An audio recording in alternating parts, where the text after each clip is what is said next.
오늘 우리에게 주시는 하나님의 메시지 말씀 받도록 해요. 자, 마태복음 7장 1절에서 9절까지 말씀인데요.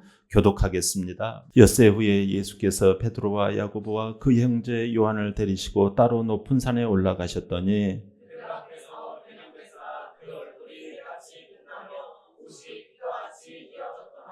그때 모세와 엘리야가 예수와 더불어 말하는 것이 그들에게 보이거늘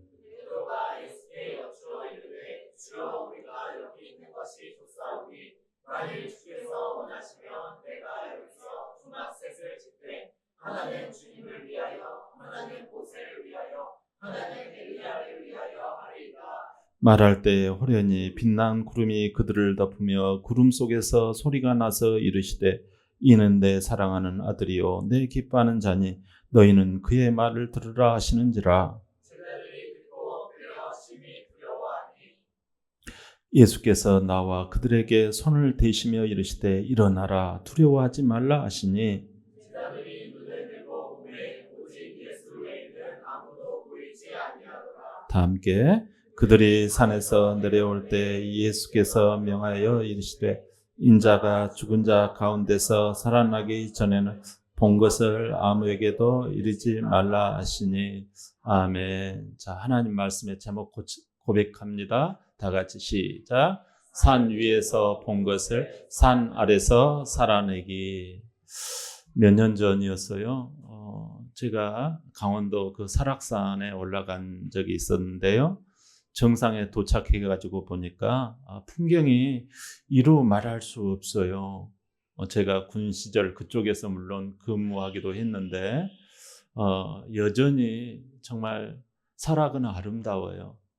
그 형형색색의 그 가을 단풍이 정말 천국이 따로 없다. 막 그런 생각이 들 정도였어요. 시원한 바람이 땀방울을 이렇게 씻어냅니다. 한눈에 내려다 보이는 저 골짜기, 그리고 저 길을 따라가는 등산객들, 그 아름다운 저 골짜기에 흐르는 저 물소리들 다 내려다 보입니다. 순간에 뭐든지 그냥 한 손에 다 잡힐 듯하고 한 발에 그냥 다 내려갈 듯이 보입니다. 하지만 그렇지 않아요. 위에서 이렇게 만끽하다가 내가 한 걸음에 가리라, 한 손에 내가 뭘 할 수 있다라는 생각은커녕 내려가다 보면 관절이 아프기 시작하고 땀이 흐르며 자칫 발이 접질러질 수 있는 위험이 있는 게 바로 산 아래로 내려가는 것입니다. 오히려 올라가기보다도 내려가는 것이 더 위험한 게 산 아래로 내려가는 거예요. 그때 드는 생각이 감격은 산 위에서 받았지만 실제 삶은 산 아래에서 이루어지는구나 라는 것을 깨달아요. 2024년 CTS 기독청년연구소에서 발표한 것을 보면 한국교회 청년 63%가 예배의 은혜를 받는다고 그래요. 그런데 삶으로 연결되지 못하고 있다고 보도를 합니다. 성도들과 또 이야기를 하다가 보면 예배는 은혜 받고 돌아왔는데요.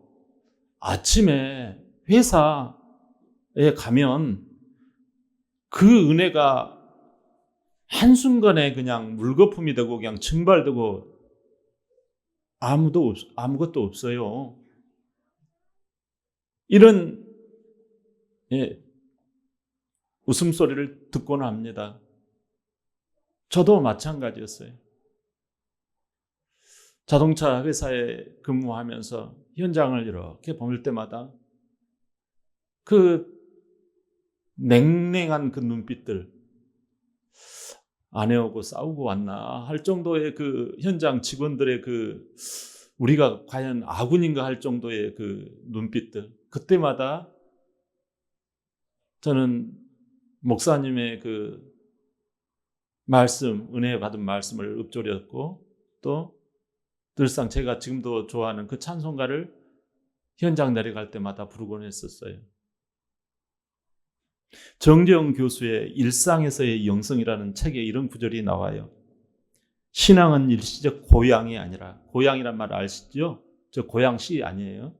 일시적인 고향이 아니라 산 아래 사람들을 위한 현실적인 감각이다. 오늘 본문에 그런 말씀이에요. 제자들이 산 위에서 본 영광을 가지고 산 아래로 내려오는 이야기예요. 그러고 난 다음 한 엿새쯤 되는 이야기예요. 오늘 이야기가. 한 엿새쯤 지나가지고 예수님께서 어디로 갑니까? 변화산에 올라가십니다. 변화산은 어딘가 하니 고지 2800고지가 되는 헐몬산이라고 추정을 해요. 뭐 다볼산이라고 이야기도 하지만 왜냐하면 가이사라 빌립보에서 가까운 데가 바로 헐몬산이거든요.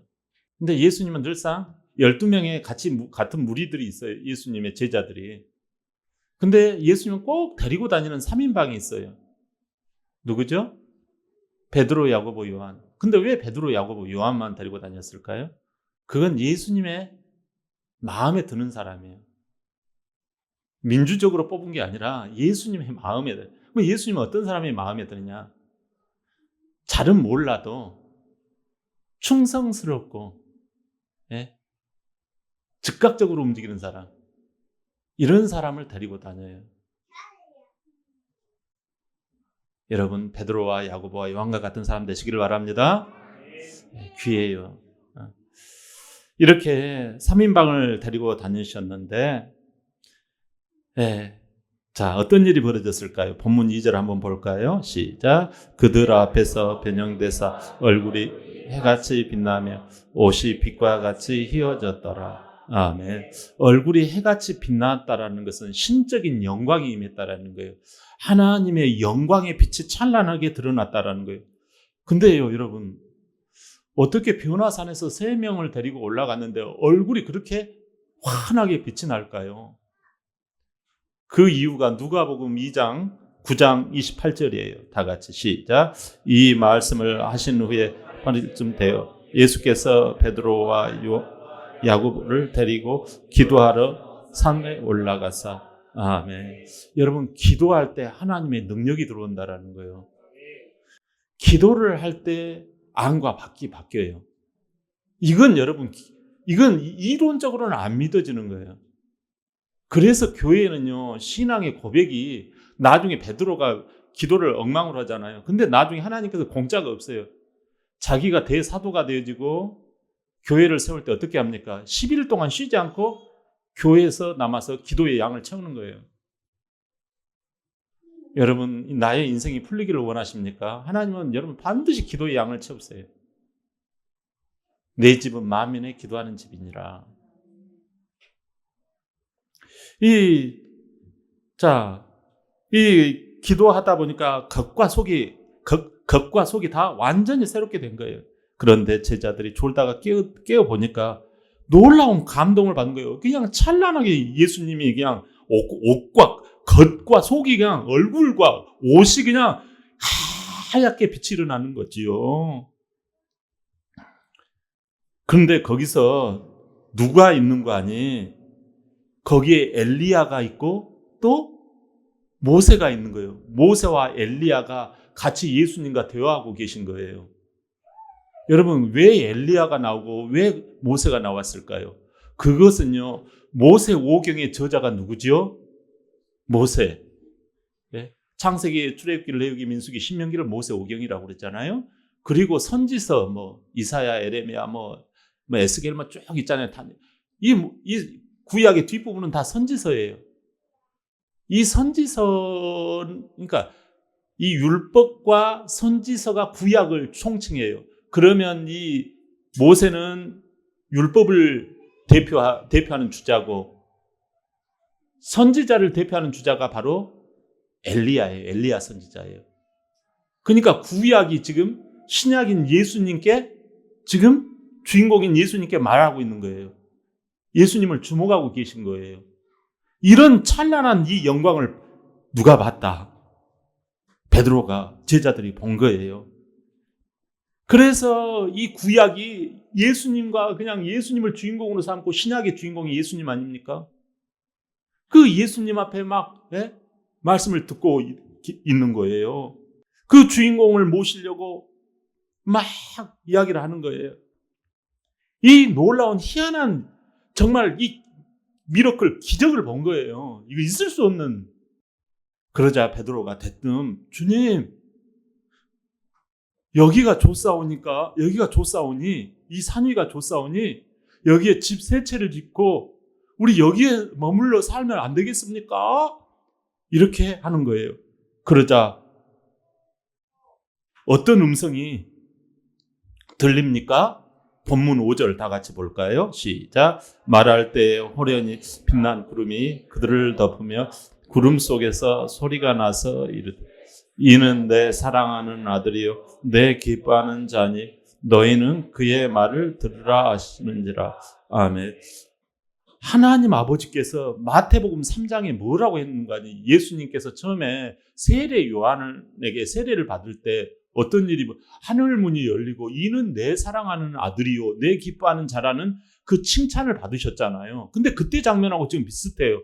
위에서부터 하늘 문이 열리고 정말 보이지 않는 곳에서 음성이 이렇게 들리는 거예요. 희한하죠. 근데 오늘은요 한 단계 더 업그레이드가 되어져요. 이는 내 사랑하는 아들이요 내 기뻐하는 자다. 그 위에 한 단계가 뭡니까? 너희는 그의 말을 들으라는 거예요. 여러분 무슨 말일까요? 예수님께서 이제 산 아래로 내려가실 텐데 내려가서 그 말을 다 들으라는 거예요. 지금 베드로는 뭔 이야기를 해요? 여기 위에 있자고 하는 거 아닙니까? 예수님은 지금 조금 전에 며칠 전에 엿새 전에 혹은 여드레 전에 뭔 이야기 하셨어요? 내가 너희를 위해서 교회를 세우도록 단단한 반석과 같은 너희의 믿음이 되도록 십자가에서 죽고 부활로 살아나리라. 그것을 감당하려고 산 아래로 내려가시고자 한다라는 거예요. 그 말을 듣고 깜짝 놀래가지고 그냥 바짝 엎드린 거죠. 하나님의 말씀을 들을 때요 엎드려야 합니다. 그래가지고 이제 조용하니까 고개를 들고 쓱 보니까요 예수 외에는 오직 예수밖에는 아무것도 안 보이는 거예요. 야, 하나님 말씀을 듣고 보니까요 오직 예수님밖에는 안 보이는 거예요. 그래서 여러분 오직 예수의 유래가 여기서 나온 거예요. 하나님은 여기 은혜 받은 위치, 눈이 부신 이 영광의 이 위치, 감동의 이 위치만 머물러 있지 말라라는 거예요. 너희는 저의 말을 들으라는 거예요. 내려가면 내려가고 올라가면 올라가고 어디든지 따라가라는 거예요. 이게. 그러면서 산 아래로 내려가시는 그 주님을 졸랑졸랑 따라갑니다. 이처럼 하나님은 먼저 은혜를 주세요. 알만한 깨달음을 주신다라는 뜻이에요. 몰라서 구원받지 못하는 경우는 거의 없다라는 거예요, 여러분. 진짜 신앙은 예배의 감동과 그 감격을 은혜를 산 밑으로 옮기는 거예요. 진짜 신앙이. 산 아래 현실이 진짜 믿음의 무대라는 거예요. 우리도 정말 변화산에서 하나님의 음성을 듣고 산 아래로 주님만 바라보며 살아가야 할 줄 믿습니다. 여러분, 산 위가 필요가 없다라는 것이 아니에요. 산 위의 영광의 광채와 그 은혜를 내가 간직을 해야 해요. 할렐루야.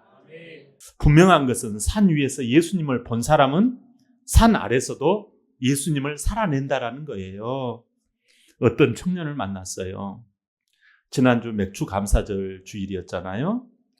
전반기에 감사해야 하는데 억지가 아닌 자원하여서 힘대로 드리고 싶은 거예요.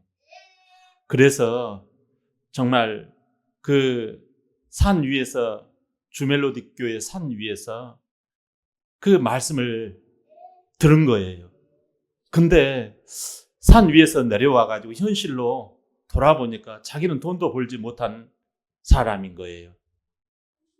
너무나도 마음이 아픈 거예요.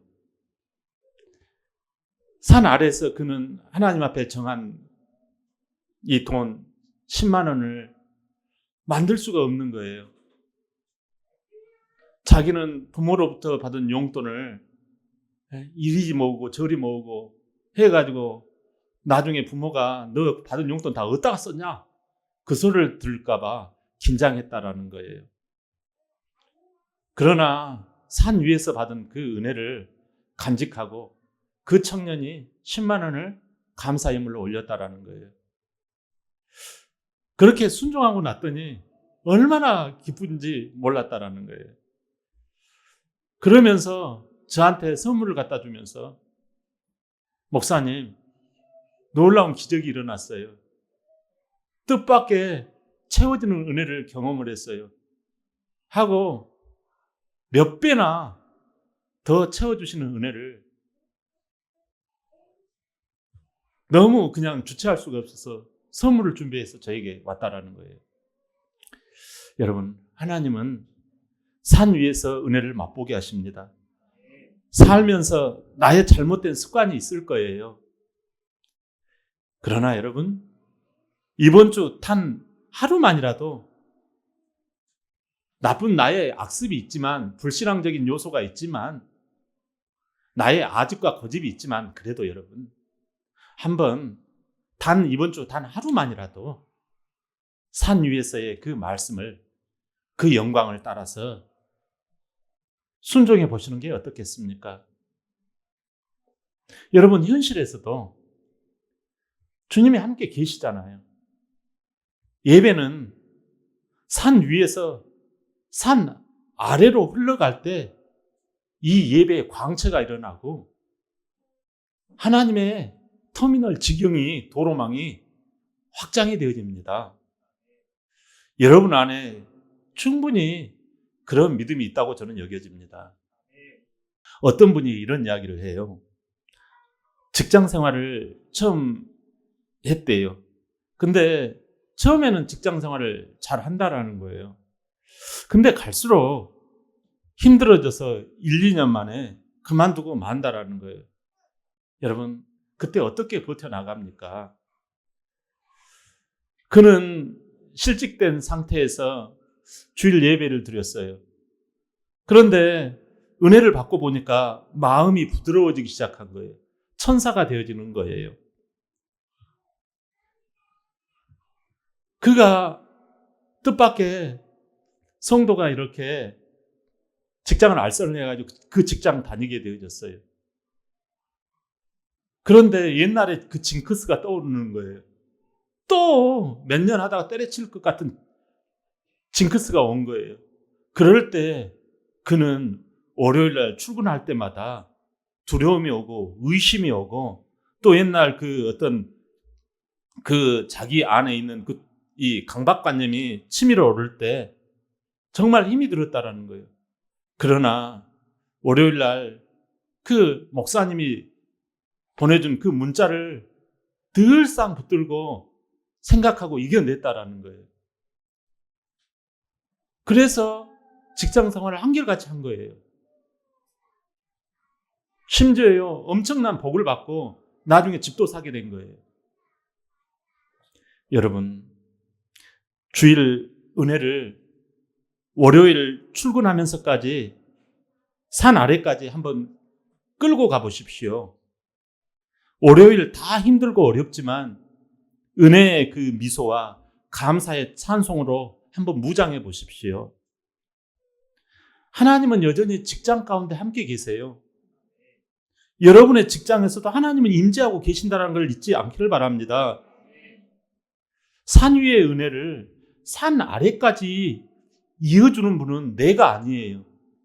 우리 주님이 산 아래도 계신 줄 믿으시기를 바랍니다. 할렐루야. 뉴욕의 리디머 교회에서는 주일 설교를 나누는 산 위에서 예수님이 주신 은혜와 그 감동을 가지고 산 아래 현실에서 예수님의 삶을 살아내는 그 운동을 하자고 붐을 일으켰어요. 그 이름은 월요 신앙운동이에요. 월요일 날 어떻게 하느냐? 직장에 가가지고 짧은 기도를 하는 거예요. 나누는 거예요. 당신은 몇 분 했나? 나는 1분 했어요. 의자에 앉자마자. 나는 의자에 앉자마자 큐티했어요. 나는 의자에 앉자마자 착한 일, 이런 일을 했어요. 이런 것들을 나누기 시작합니다. 여러분, 그래서 그 리듬머 교회가 굉장한 부흥을 일으켰고 그 지역 일대에 아주 그냥 좋은 소문이 나는 교회가 되었어요. 여러분, 우리는 예배자로 끝나는 게 아니에요. 산 아래에서 삶을 살 때 우리의 삶의 태도가 달라지기 시작합니다. 우리가 산성인 그 체질이 알칼리성 체질로 우리의 태도가 변화되는 줄 믿습니다. 우리 공동체에서 오늘 말씀을 받은 그 은혜가 무엇입니까? 나누십시오. 네. 여러분 셀에서 나누십시오. 그걸 가지고 가정으로 연장하십시오. 직장으로 연장하십시오. 제가 초등학교 4학년 때였어요. 저희 마을에 전기가 들어왔어요.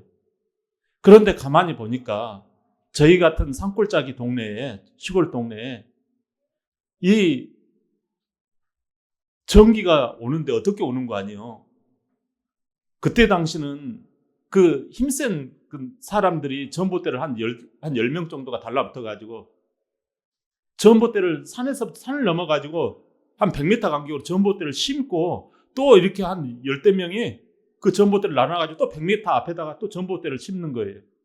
그리고 거기에다가 그 엄청나게 두꺼운 전선을 가설을 해서 집으로 선을 누려뜨리는 거예요. 마지막에 스위치를 내가 켜니까 불이 들어오는 거예요. 여러분, 우리 교회도 산 위에서 본 것을 산 아래서 살아내는 예수 공동체가 되시기를 바랍니다. 자꾸 산 위의 전봇대를, 산 위의 은혜의 전선을 나의 직장, 나의 가정, 나의 삶의 습관까지 연결을 해야 합니다. 나는 어쩔 수 없어요. 나는 이런 일 때문에 나는 안 돼요. 라고 하지 마세요. 셀에서 산 아래서 살아나는 이야기를 나누십시오. 월요일의 믿음뿐만 아니라 화요일의 믿음, 수요일의 믿음도 확장될 줄 믿습니다. 우리가 산 위에서 본 것을 산 아래서 살아낸다면 어떤 일이 벌어질까요? 교회가 달라집니다. 믿지 않는 사람들이 신앙의 실제 모습을 우리를 통해서 보게 됩니다. 우리의 삶 전체가 예배가 되어집니다. 로마서 12장 1절 한번 볼까요? 시작.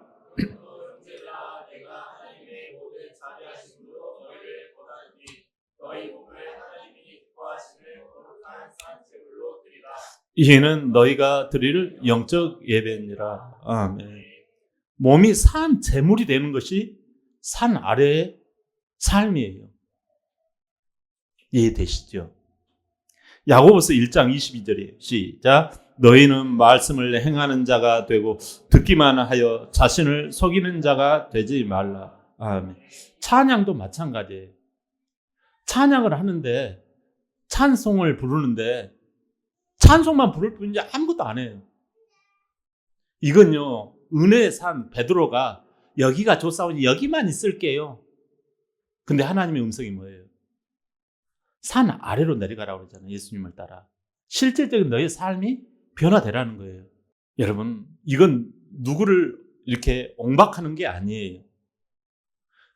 그걸 통해서 여러분, 우리가 어둠에서 벗어나고 하나님의 큰 리더십을 확보하는 거예요. 그게 변화된 모습이에요. 변화는 여러분, 산 위에 은혜 받는다고 되는 게 아니에요. 그 빛이 나에게 들어오려면 힘들고 어렵지만 예수님도 십자가를 지시잖아요. 전봇대를 거기까지 끌어내리시잖아요. 마태복음 5장 16절 볼까요? 시작. 이같이 너희 빛이 사람 앞에 비치게 하여 그들로 너희 착한 행실을 보고 하늘에 계신 너희 아버지께 영광을 돌리게 하라. 아멘. 그렇습니다, 여러분. 그대로요. 여러분 다 아시잖아요. 산 위에서 예수님의 영광을 본 사람은 산 아래서도 그 영광을 살아냅니다. 우리 가운데 계신 주님을 바라보며 그 믿음으로 살아가시기를 주의 이름으로 축원합니다. 아멘.